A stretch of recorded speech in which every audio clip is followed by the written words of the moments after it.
नमस्कार किसान भाइयों, मैं कुनरू की खेती के बारे में आपके बीच में ए टू जेड जानकारी बताने जा रहा हूँ कि यह पौधा कब लगता है, कैसे लगता है, उसमें कौन कौन सा खाद उर्वरक दिया जाता है, कब सिंचाई किया जाता है और इसमें कौन कौन सा रोग आता है।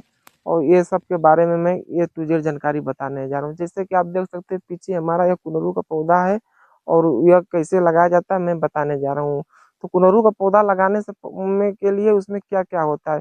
यदि आप कहीं भी खेत पे यदि आप कुनरू का पौधा लगाना चाहते हैं तो आप ये भी डंठल देख लीजिए। ये हमारे पास ये डंठल है। ये 1 2 3 ये इधर होगा 4 पोर का लगाता है होता है। आप देख सकते हैं यहाँ पे देख सकते हैं 1 2 3 4 यहाँ पे होता है। यहाँ पर कट हो जाएगा, एक यहाँ पर कट हो जाएगा। आप कट कर कर आप यह पौधा को आप और जमीन के अंदर जहाँ पर लगाना है यहाँ पर 3 से लेकर 4 इंच जमीन को खन कर आप उसमें देना होता है और वो अच्छी तरह से उसको मिट्टी को ढक देना है। और यह पौधा आपको कब लगाना होता है, वो उचित समय क्या होता है।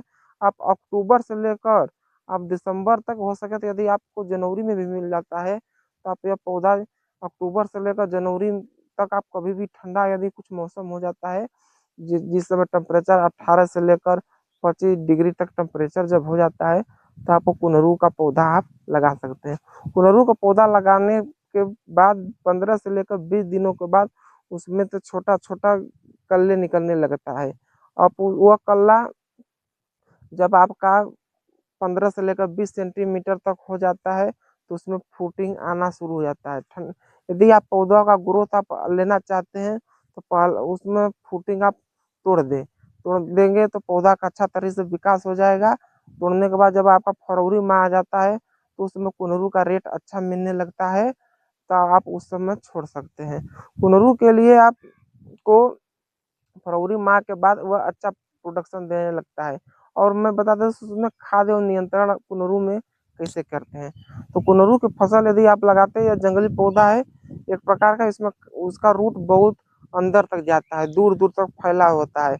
आपको उतना खाद देने की आवश्यकता नहीं पड़ती है। जितनी भी मिट्टी में आपको पहले से यदि आप खेती कर रहे हैं तो उसमें जितने भी फास्फोरस फास्फोरिक एसिड होता है, फास्फोरस में जितने भी फैला होता है वह ज़्यादा से ज़्यादा जड़ फैलने के कारण यह अच्छी तरह से पौधा उठा लेता है। तो आपको यदि हम खाद नियंत्रण की बात कहें तो आपको जितना भी सड़ी हुई गोबर की खाद यदि मिल जाता है या तो वर्मी कंपोस्ट मिल जाता है तो आप उसका उपयोग कर सकते हैं। और यदि रासायनिक खाद की बात किया जाए तो आपको 25 से 30 किलोग्राम आपको डीएपी लेना है और 10 किलोग्राम नाइट्रोजन यूरिया लेना है। 15 से 20 किलोग्राम आपको पोटास लेना है।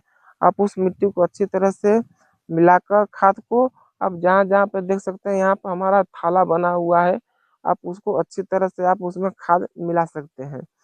और बुआई में बता देता हूँ कि उसका उचित दूरी कितना होना चाहिए। आपको एक पौधा से एक पौधा के बीच में आपको 5 से लेकर 8 फीट रख सकते हैं पौधे से पौधे के बीच में।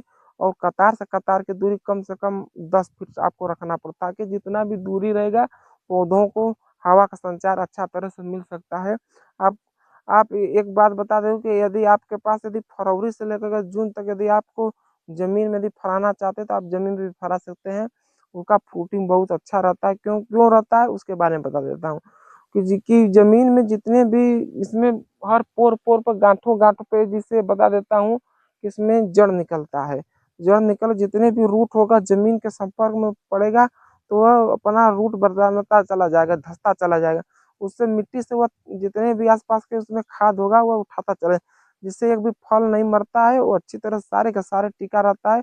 ये तो हमारा नया कल्ला आ रहा है और मैं वीडियो में किस तरह का जमीन पर फरा हुआ किस तरह झांग पर फरा है मैं आपको वीडियो उसमें डाल दूंगा, आप देख सकते हैं इसी वीडियो में।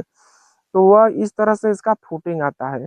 और उसमें बता देते उसमें कुछ टॉनिक की जरूरत उतना नहीं तो उसमें टॉनिक की जरूरत उतना नहीं पड़ता। यदि आपको जरूरत पड़े कि कम आ रहा है तो आप कोई भी हल्का टॉनिक आप मार सकते हैं। और इसमें फंगस से संबंधित बीमारी सब्जियों में बहुत आता है, लेकिन ये जंगली पौधा है इसमें फंगस उतना नहीं आता है।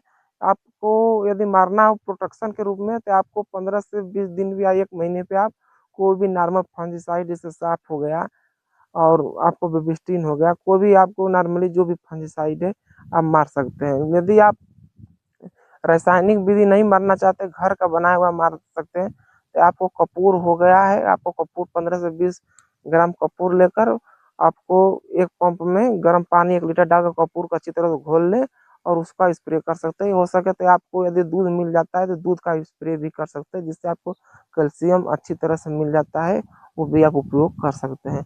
और मैं बता दें इसका प्रोडक्शन कितना होता है, कितने दिन तक ये फरता है, उसके बारे में बता देता हूँ। तो ये कुनरू यह 8 से लेकर 10 महीने तक यह फल देता है। जाड़े के मौसम में उसका, वो भी जाड़ा के मौसम भी फरता है, थोड़ा कम फरता है, लेकिन कोई रेट नहीं मिल पाता है, तो आपको कटनी मटनी करना होता है, पौधा रेस्ट पे आ जाता है। तो वह जब मौसम पकड़ता है फरवरी में तो ज़्यादा उत्पादन भी मिलता है, रेट भी हमको अच्छा मिलता है, तो उस समय हम कटनी छटनी कर देते हैं। हम मान के चलिए कि 10 महीने तक उसका प्रोडक्शन हम लेते हैं, 2 महीने पौधों को रेस्ट रखते हैं। 10 महीने में हमारा प्रोडक्शन हर 55 दिन पर तुड़ाई होता है। प्रति एकड़ में बता देता हूँ, हर 5 दिन पे 30 क्विंटल प्रति एकड़ उत्पादन होता है। एक महीने में हमारा 5 से लेकर 6 तुड़ाई पड़ी जाता है, और 10 तुड़ाई तक मान के 10 महीने तक तुड़ाई होता है। पूरा कैलकुलेशन किया जाए तो हमारा 10 मान के चलिए कि 1000 कुंटल हमारा प्रोडक्शन देखने को मिल जाता है। आप 1000 कुंटल प्रोडक्शन बहुत हो जाता है। आप यदि उसमें मान के चलिए कि इसका रेट कभी कभी मार्केट में 30 से लेकर 40 की रुपया किलो भी मिलता है, कभी कभी 5 रुपया किलो भी मिल जाता है। तो मान के चलिए कि मैं औसत उत्पादन में 10 रुपया भी मानता हूँ, तो भी हमारा 1 एकड़ में करीब 10 से लेकर 12 लाख रुपया हो जाता है। और उसमें लागत खर्च की बात करें, बम्बू हो गया, तार हो गया, लेबर खर्च हो गया, तोड़वाने में खर्च हो गया, मंडी ट्रांसपोर्ट ले जाने में खर्च हो गया, तो हमारा 2 से लेकर 3 लाख रुपया खर्च तक आ जाता है। यानी 1 साल में हमारा शुद्ध मुनाफा आपको बता दें 8 से लेकर 10 लाख रुपए प्रति एकड़ के हिसाब से कहीं नहीं गया। इसमें कोई रियाज झंझट नहीं है, बहुत आराम की खेती है। आप चाहें तो यदि समय के अभाव में यदि आपको 1-2 दिन लेट भी हो जाता है तो इसमें कोई फर्क नहीं पड़ने वाला है। अदर सब्जी में यदि 1-2 दिन लेट भी हो जाता है तो वो बेचने लायक नहीं रहता, खराब हो जाता है। तो आप पुनरू संबंधी जो भी हमसे जानकारी लेना चाहते हैं हम दे सकते हैं। यदि आपको पौधा चाहिए, हम पौधा भी प्रोवाइड करते हैं किसानों को। यदि आप पौधा भी चाहते हैं तो हम कमेंट में अपना नंबर डाल देते हैं, आपको नंबर भी मिल जाएगा। और कहाँ के हैं, किस तरह के हैं, किस जिला से हैं, आप हमको बता दीजिएगा, हमें आपको पौधा प्रोवाइड कर दूंगा। तो किसान भाई हमको जाने के लिए अनुमति दे। जय जवान जय किसान।